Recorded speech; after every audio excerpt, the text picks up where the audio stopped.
Here's why junk removal is a good business, but it's actually a very bad side hustle. So one thing about junk removal, number one, when people call you, a lot of times they need you to be there like at a specific time because they have to be home for the junk to be removed, right? They have to open up the garage door, they have to show you what it is. So there's a lot of logistics involved, and that means you have to be able to flex your schedule. So if you're a side hustler, it's gonna be a lot harder to fit your schedule into people's lives, right? And a lot of people, it's like, hey, we're moving out of apartment Friday, I need you here Thursday, blah, blah, blah. And if it's a side hustle, it's just not gonna work because you might be busy that day.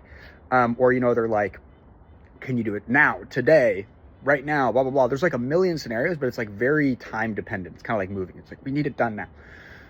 One thing about other industries like gutter cleaning, pressure washing, that's not really the case. So those are good side hustles because you can just kind of say, yeah, you do it when you want, and you can like put all your jobs on the weekend, and it makes it a perfect side hustle, right? Because there's not supreme urgency.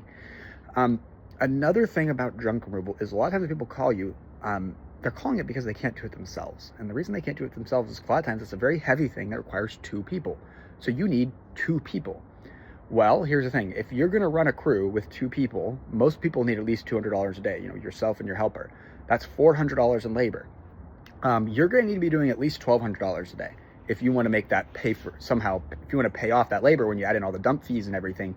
And to get $1,200 a day, you need to be doing multiple pickups per day, okay?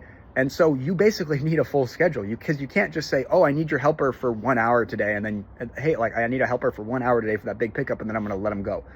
Nobody wants a job like that, right? So you basically just need a full-time employee because half the jobs are going to be two-man jobs. And you need to give them full-time hours. So you basically just have to go all in. You can't just have a guy that you just say, oh, I kind of need you sometimes and sometimes not. That's just not fair to them because they want a stable schedule to make money.